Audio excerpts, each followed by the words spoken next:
Hi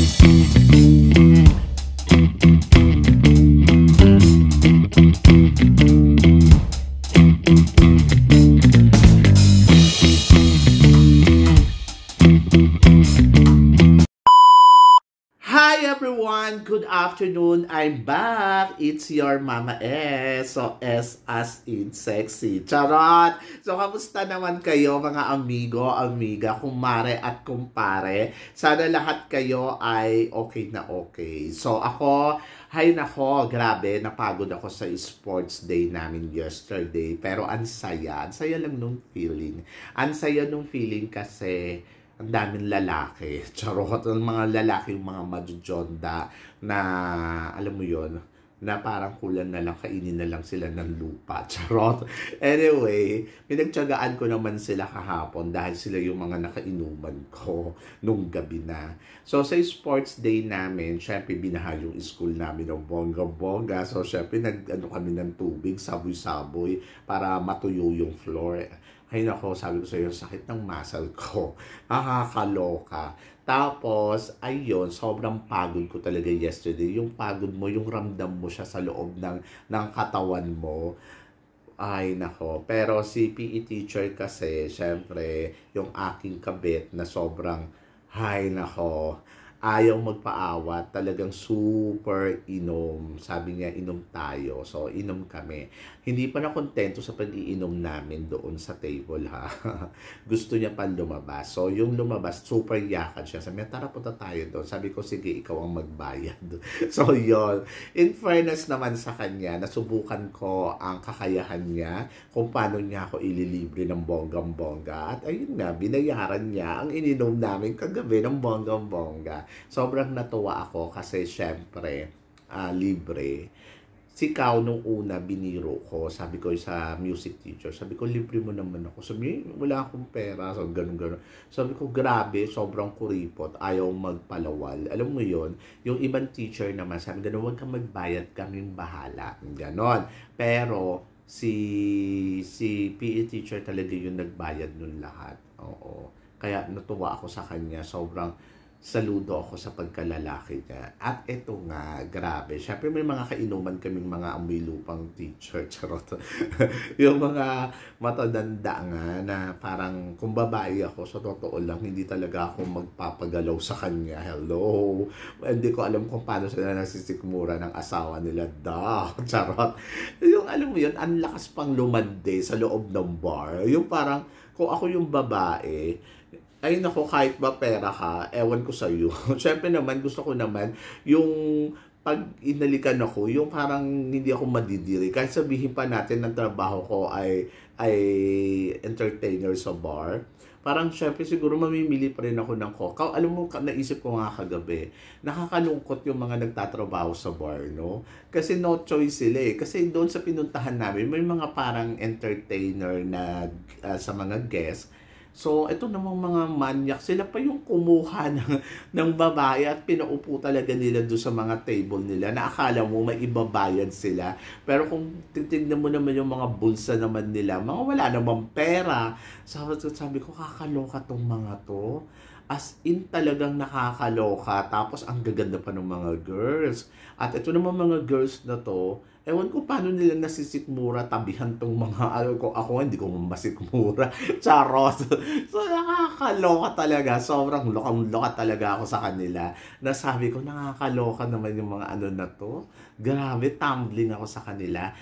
Tapos, may isa naman doon na teacher na medyo may edad na rin siya. Pero naman, kahit may edad na siya, nasa 40 plus na siya, masasabi ko naman na grabe, ang gwapo naman nito. At meron naman talagang may ibubugaw, may sasakyan, tapos mabango. Yung alam mo yun, yung moreno yung kulay niya. Pero alam mo na, siguro kung lalandiin niya ako, ay nako, okay lang, carry.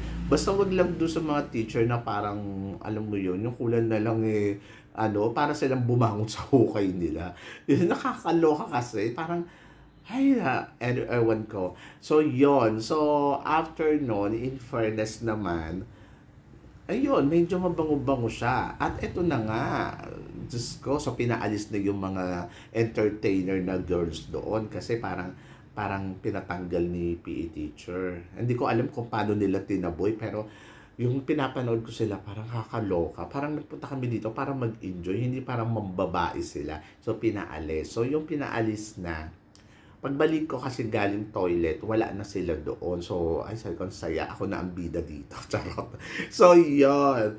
Tapos, ayun, yung nakaupo na ako doon. So, syempre, nomo-nomo, sayaw-sayaw. So, nag-enjoy na kami ng party. Syempre, umorder ako. Lakas ko umorder, di ba? Hindi naman ako magbabayad. Pero kaya ko naman mag-share. Ayun. Hindi naman ako yung iinom lang na parang hindi ko kaya mag-share. Aba, yung mga majojondang mga yung mga majojondang lasinggero na teacher, bigla na lang nawala na parang bula. Sabi, ang lakas nilang magsalita na share, ha? Bigla silang nawala yung mga malapit ng magbayaran ng bills, bigla silang nawala na parang bula. Ganon sila ang lakas nilang uminom. Sila pa yung mga malalakas na uminom, tapos sila pa yung mga bigla na lang nag-disappear ng bonggang-bongga, nakakaloka, di ba? Na parang hindi ko na alam kung nasa na sila.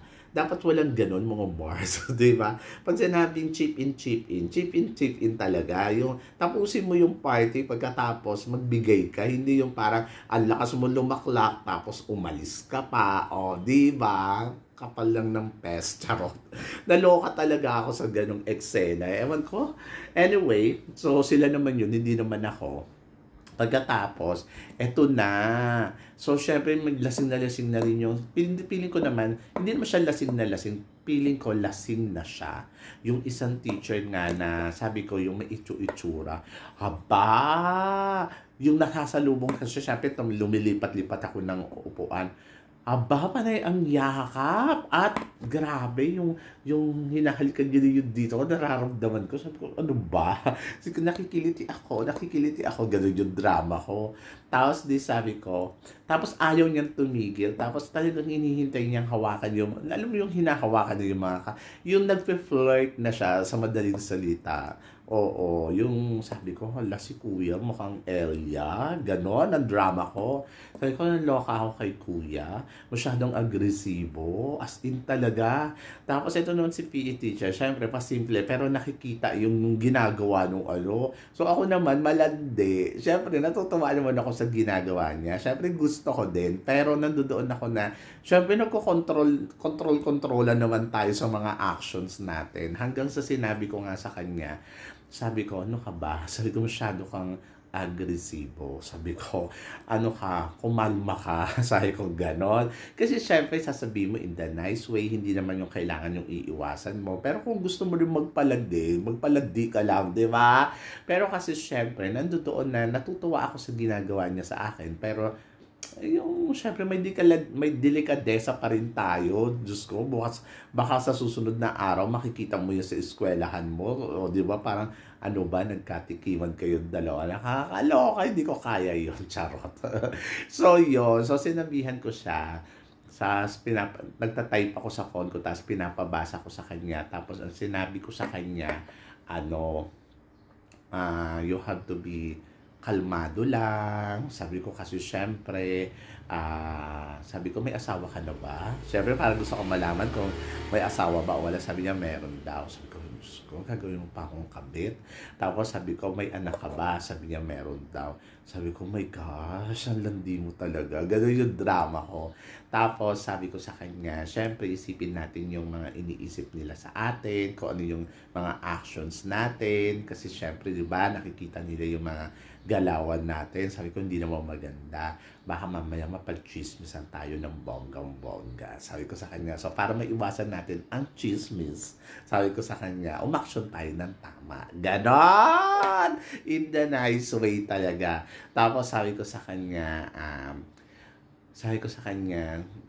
gusto naman kita. Sabi ko, kaya lang, sabi ko, syempre, nakakahiya din naman yung ganyan dahil nalasing tayo, ganito na yung mga actions natin. Para tayo mga aso sa kalsada, ganon. Tapos natawa siya sa akin, sabi niya, so nice. Sabi ko, of course, ganon. Hinihintay ko lang na sabihin niya sa akin, tara, sumama ka sa akin.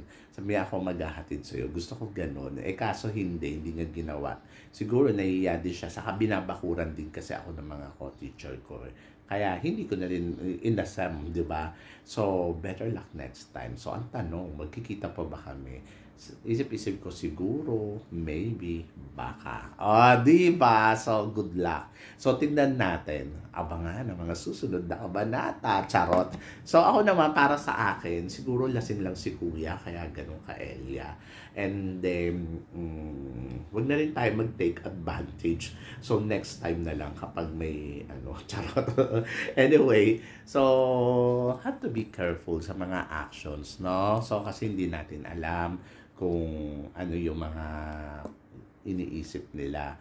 So, pera na lang siguro kung talagang ando doon sa punto na nililigawan ka, yung talagang, alam mo yung nag-e-effort sila, ganon. Pero yung mga ganyan, ano ba? Charot. So, yon. So, kayo guys, ano guys ang masasabi ninyo dito sa mga chika natin ngayon? So, kayo ba, pag nabigyan ba kayo ng opportunity na may ganon, sumgab agad? So, depende, di ba? Depende sa sitwasyon, depende sa tao, depende din kung dapat o hindi.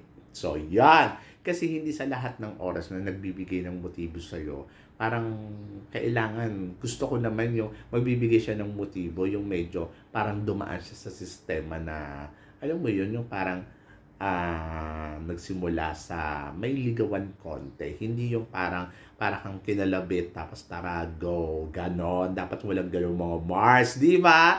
So kayo guys, ano guys ang reaction ninyo din sa pinag-uusapan natin? I-comment below mo naman yan para malaman ko naman kung ano naman ang chika mo. So, yan. So, thank you. So, sa mga hindi pa nakaka-subscribe dito sa bago nating channel, subscribe na. Hanggang dito na lang. Hanggang sa muli nating chikahan. Talk to you next time.